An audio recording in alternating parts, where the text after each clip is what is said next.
Alam niya na itong Conte. misis niya ay sadista. Alam niya po. At alam niya na yung misis niya ay nanununtok, nagutog ng ulo. Alam niya po yun.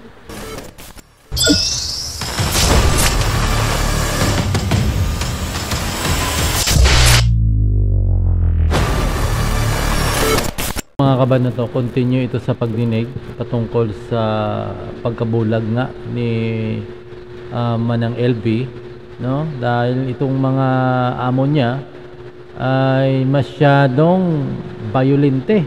Parang hindi na tao mga kabanan, kundi hayop itong mga pamilya Ruiz na ito. So nagkaroon ng pagdinig ulit at dito lumabas yung isa sa mga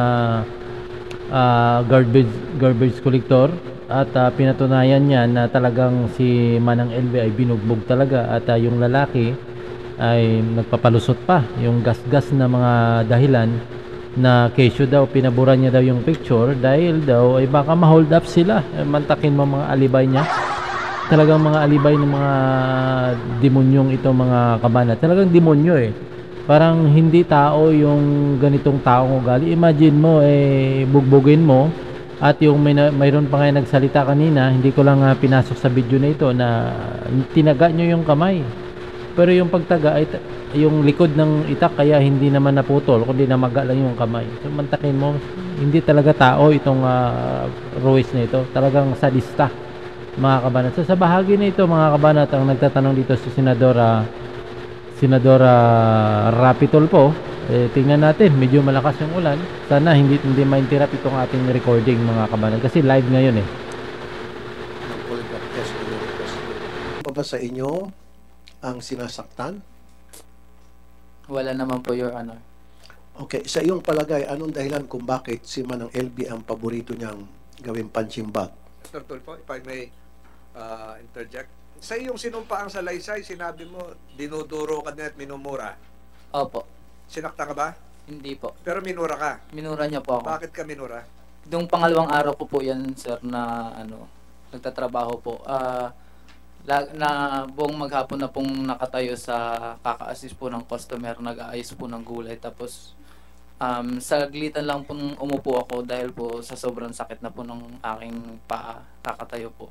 Nakita niya po ako na umupo, sabi niya po sa akin umupo ka naman po, tangina mo ka, tumayo ka, magtrabaho ka dyan. Yun po yung Ulit sabi na, niya. pakiulit.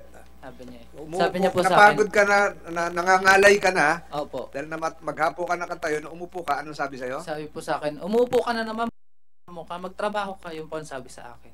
Good ka? Hindi po, sir. Bigla na lang po ako tumayo at nag-assist na lang po ulit ng customer. Tuloy-tuloy lang. Naulit Opo. yon? Opo, Your Honor. Ganun din, na pagkakataon na nakatayo ka, nangalay ka, naupo ka, nagpahinga. Hindi ka sumagot na, pagod na ho ako, kaya umupo ako, pahinga mo ng konti. Hindi po. Kasi po, sobra pong tapang talaga ni ate. Naulit ba yon? Naulit po yun sa amin, sir, pag kami pong magkatrabaho, nakatayo. Ikaw sa'yo? Sa akin po, naulit din po yun, sir. Ano na namang namura insidente? Po. Yung pong umuwi na po, yung may may nasira po akong repolyo. Wa sa'yo? Namura po ako. Binanggit mo kanina. Opo. Senator Tulfo, you have the witness. Okay, Mr. Popo. So, lahat kayo nakatikim ng pagmamalupit. It doesn't have to be yung pananakit, physical, pero kuminsan emotional kasi namumura kayo. Yes po. Tinatawag kayo ng kung ano ng pangalan. Yes po. Okay, hindi lang ikaw, kundi pati mga kasamahan mo. Yes po. Now, si Manang LV, ang palagi niyang napagdiskitahan na hindi lang murahin siguro, pati saktan na.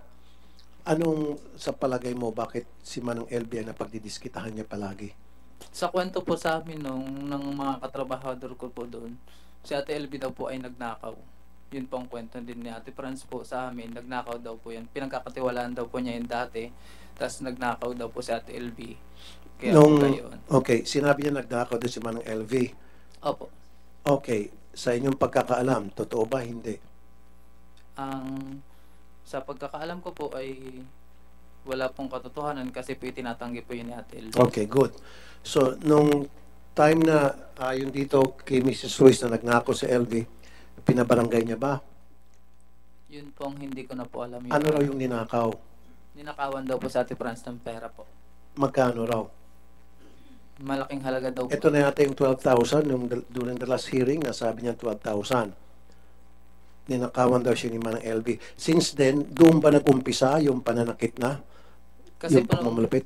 hindi ko po alam, Your Honor. Kasi po nung pumasok po ako, bago po ako nag-umpisa ng trabaho po kay na Ate Franz po, nakita ko na po si Ate LV na marami pong sugat sa katawan, peklat, at saka po madungis siya. At may mga pasa din po. Madungis. Opo. Describe madungis. Paano madungis? Yung, alimbawa po yung hindi na po nakakaligo yung tao isang linggo.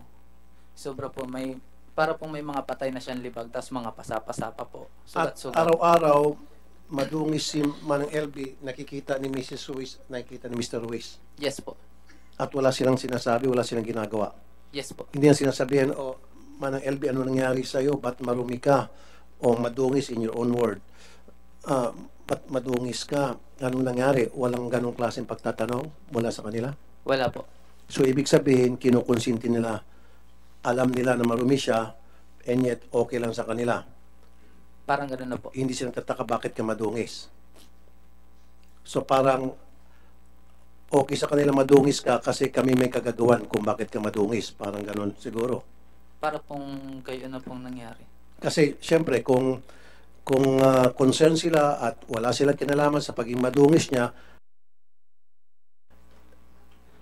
siyempre sabihin nila, bakit ka So mga kabanan, magko-comment ako dito. Sa tingin ko dito, no, bakit madungis at hindi nakabihis itong si Ate LV? Dahil wala siyang gamit. Hindi siya nabilhan ng gamit na pangbihis. Yun ang nakikita ko dito kasi hindi naman sa sira eh. Taliwas naman yun sa sinasabi na may diferensya sa kanyang otak. Kitang-kita naman natin na parang matino siya. Ang problema talaga dito, kaya madungis siya, dahil wala siyang pangpalit na damit.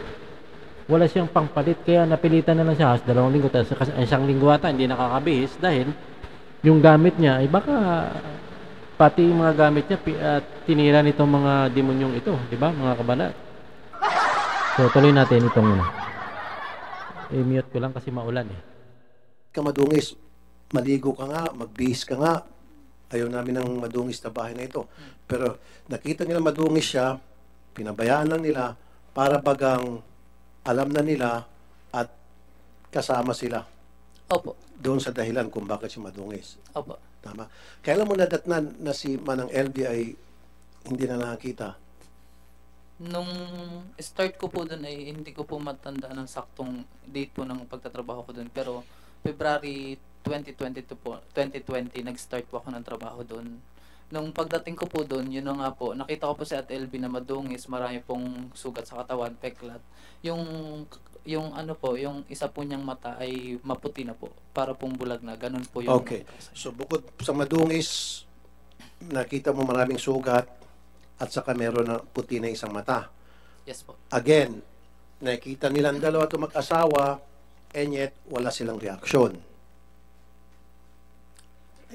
Ibig sabihin, hindi nila tinanong si Manang LV, Manang LV, ano bang nangyari sa mukha mo? Saan ba yung mga sugat halimbawa? Sa may liig po, sa braso. Okay. Visible ba yung mga sugat? Opo, visible po siya, nakikita po talaga. Good.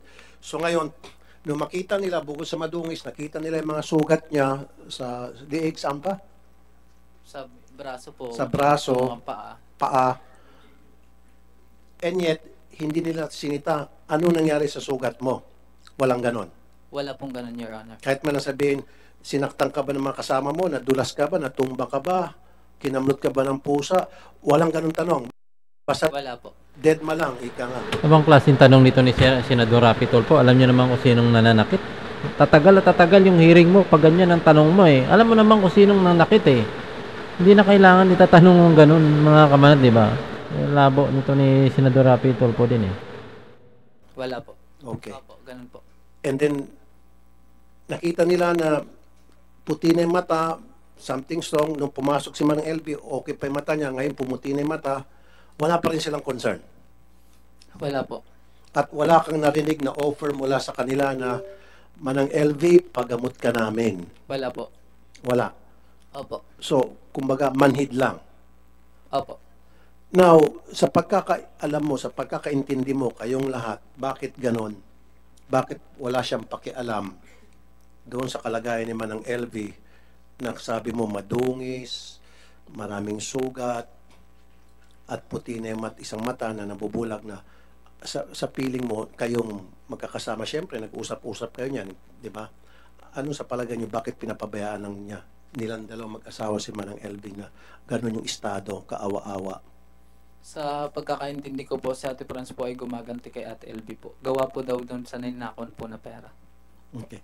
So, ibig sabihin, para sa inyo, alam nyo, nakita nyo, na talagang itong si Manang LV ay sadista. Si Ate Franz po ang sadista po. I'm sorry.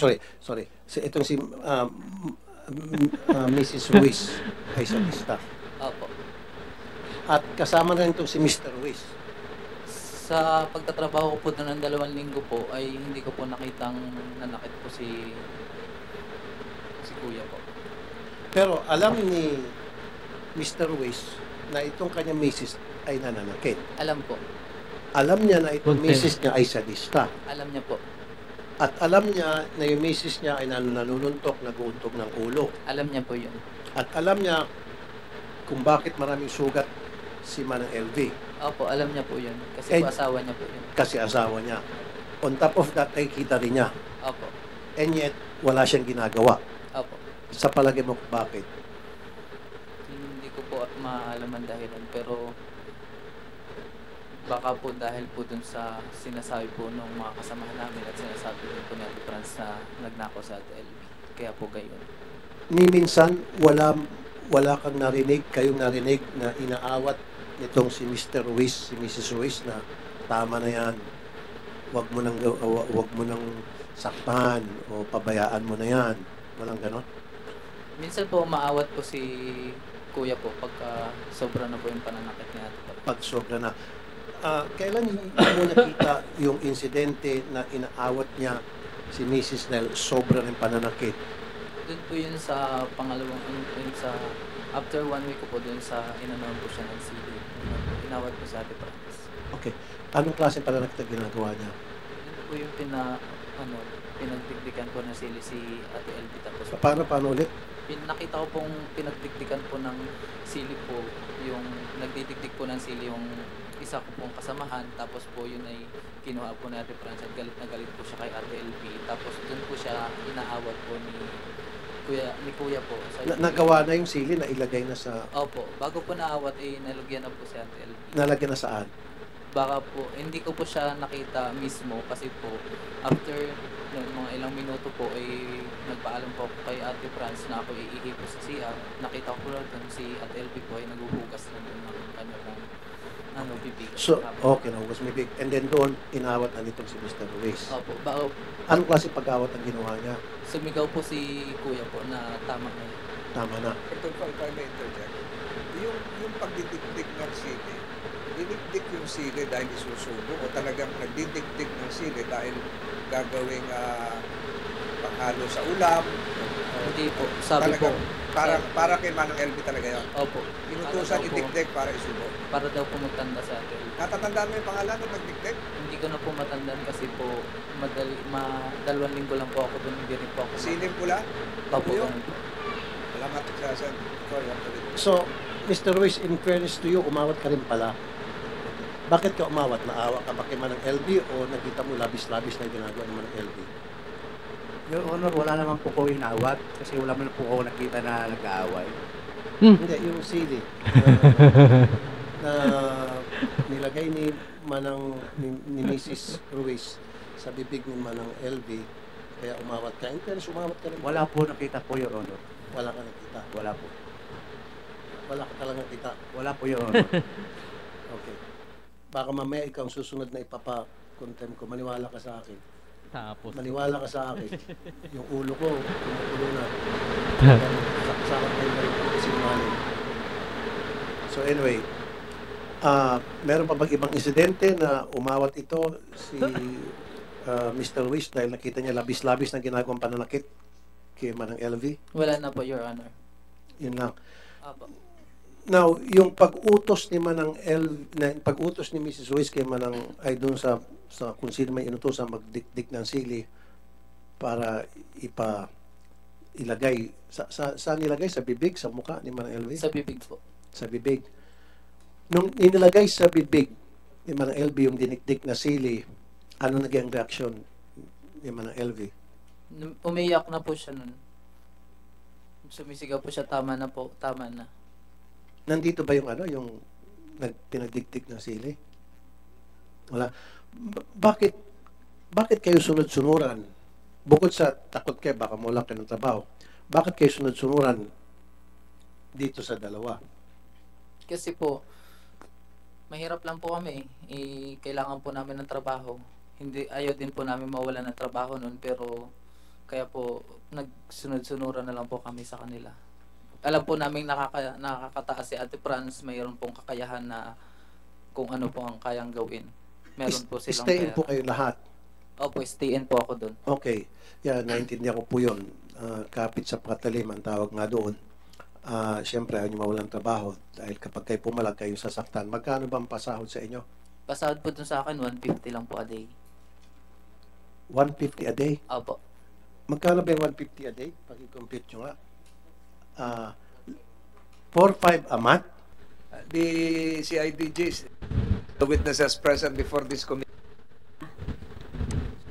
Sabi ni Manang LV siya, we would like So, ikakat ko na dito portion mga kabanat. Dahil sobrang haba ng ating video, no?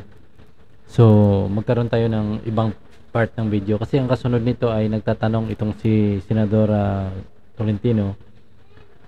So, yun ang mix upload natin. So, for now, ikakat ko na ito kasi haba-haba ng video natin mga kabanat. So, nakikita natin yung mga testigo ang nagsasalita isa-isa at mayroon pang iba na pambabanta, no? At saka yung iba naman dyan ay nagsasalita ng pero dinideny nitong amo niya, lalo na yung amo niyang lalaki na hindi daw, no? Hindi daw siya umawat dahil wala daw nananakit. Mantakin mga palusot mga kabanat. Grabe. So, yan. At sana, no, hingi natin bago matapos ang na ito, kung i-end man nilang hearing na ito, dapat masampulan itong mga ruwis na ito para hindi na pamarisan. Magsilbing aral ito sa mga mayayaman, no? Kasi sabi nga ni Pau Pau ay talagang matapang itong si Franz Ruiz mga kabanat. Sobrang tapang talaga. Kita mo naman yung niya, mukha niya talagang kumakain talaga ng buhay, di ba? So yan muna mga kabanat. See you next video.